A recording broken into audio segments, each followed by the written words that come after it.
Welcome back to Anointed Lady TV. Welcome back to your number one channel for legit news on politics and many other cocoa wey dey sup for inside this our green white green country so wey be Nigeria. Once again, we don't come with breaking news, we don't come with updates. We get reports for table like this way I need share give the general public. And the cocoa be say one countryman wey dey go by the name Elvis Mezu. He na the former president of the Ijaw Youth Council. He na don come outside dey call on the suspended governor of Rivers State, wey be Fubara, say make him better go dey seek for a peaceful reconciliation with his political mentor and predecessor, the Minister of FCT, and that RI0USLY. And this peaceful reconciliation na in order to restore stability for inside the Rivers State political landscape. And no be lie, my good people, men know very well say the things and things wey dey happen for inside Rivers State, the political tension and every other crisis, the genesis of every na sake of the political beef wey dey ground between Fubara, wey be the suspended governor of Rivers State, and Oga RI0USLY, wey be the former governor of Rivers State and the current minister of the Federal Capital Territory. And men know very well say this beef so e don dey since the year 2023. The beef start almost immediately Fubara enter office as governor. And as to why the beef come board, Oga RI0USLY don come outside come clear the general public. He na don call young countrymen why in the beef Fubara, and according to him, he say Fubara now no come through for the agreement wey dem get before Fubara come enter office as governor. Now it's no longer a secret. Say Oga RI0USLY na the ladder wey Fubara climb to become governor of Rivers State. Oga RI0USLY sweat for Fubara to become governor of the state, and that na sake of the agreement wey dem get. But last wey Fubara don become the elected governor of Rivers State, he no come through for the agreement. He no come through for his side of the bargain. And now for inside the interview wey Sir Elvis get with Tori people, he na come dey yarn. Say in the past, political conflict don dey for inside Rivers State. Men don offend Oga RI0USLY, but last Oga RI0USLY display political maturity and forgiveness. He don forgive men wey offend am no matter the offense. At some point like that during the interview with Tori people, Oga Elvis now come dey yarn. Say e get one time wey Oga RI0USLY wanted to be governor of Rivers State, and he talk am say in dey run to be governor. One countryman wey dey go by the name Lloyd, based on one or two grievances, based on para wey dey the man body, he come go carry maize like wood, come go hit somebody for him head pan for inside the Rivers State House of Assembly. This incident so happen live, and men even get the video.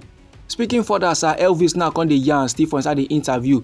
Say that same countryman wey be Lloyd, wey been dey against Oga RI0USLY, currently now he don dey work with Oga RI0USLY. The FCT minister now don forgive the man, and before he even comot for office as governor of the state, he make Lloyd a local government chairman.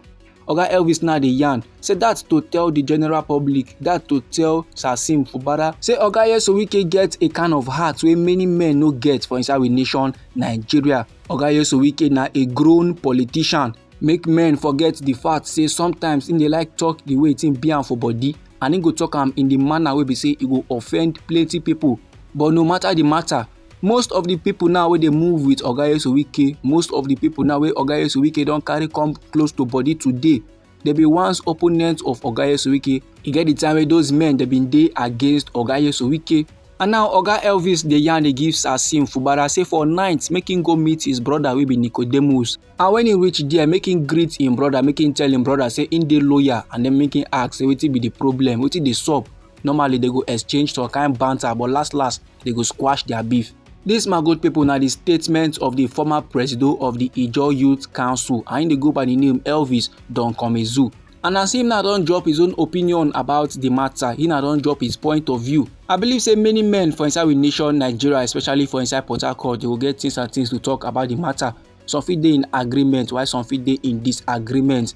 So anyhow the thing be you for body, or if you be say you get contributions about a very particular topic, so no let anybody or anything intimidate you. Feel free make you drop your comment inside our comment section. Meanwhile, me still get another report, me still get another information wey I need share give the general public. And the cocoa be say the controversy wey dey surround the suspended governor of Rivers State, wey be Fubara, e don dey escalate further. Now one countryman wey dey go by the name Dr. Nwambo Gabriel, he don dey call for an urgent investigation into the serious allegations wey dey leveled against Fubara by the former Rivers State head of service, wey be Dr. George Nwake.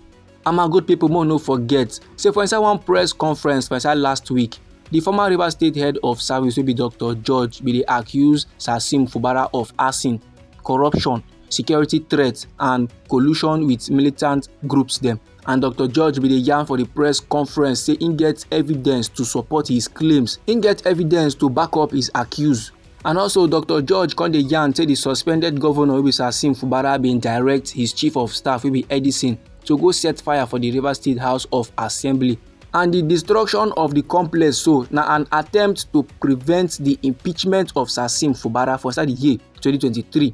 And no be lie, if men come true find out say all these levels happen for inside Rivers State, say Fubara orchestrate all these kind atrocities there, this act now go constitute a major breach of constitutional governance. And another strong accusation wey comot from the mouth of Dr. George na say Fubara and his chief of staff wey be Edison dey meet with militant groups dem, and he say their meeting dey pose a significant threat to national security.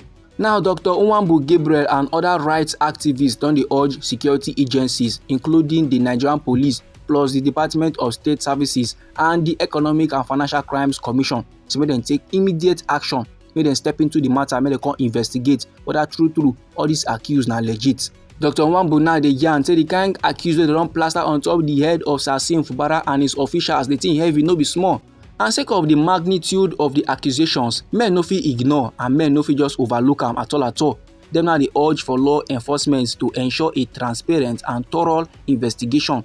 Although the suspended governor of Rivers State wey be Fubara and other officials wey chop accusations, dem now don come outside come dismiss the accusations. Dem now dey yarn say Dr. George Nweke has been compromised, say the man now don dey do things wey go sweet the belle of the person wey don buy his loyalty. So e go good make men disregard the things wey im talk for his press conference. But however, my good people, as political tensions now dey continue to dey rise for inside Rivers State, the demand for accountability just dey grow louder. Many now dey wait for the response of security agencies and the possible legal repercussions of those wey dey implicated. And this, my good people, na the information I wan share give the general public. Now anyhow the matter be you for body, or if you be say you get contributions about this very particular topic, so no let anybody or anything stop or intimidate you. Feel free make you drop your comments inside our comment section. And once again, now we be Anointed Lady TV. Our hobby now to dey give on legit news on politics and many other koko wey dey sup for inside this our green country, so we be Nigeria. And now if you be say you like this update and you go like to dey receive more, then sharply make a subscribe to Anointed Lady TV and don't forget to put on the notification bell so that as they bring more news, they come your side, now go first receive the update and you go even get them sharp. And also try make it share the news, give your family and friends, make them too get updates on wetin dey sup for area. Now me they come back with more updates, me they come back with more news for you, my good people.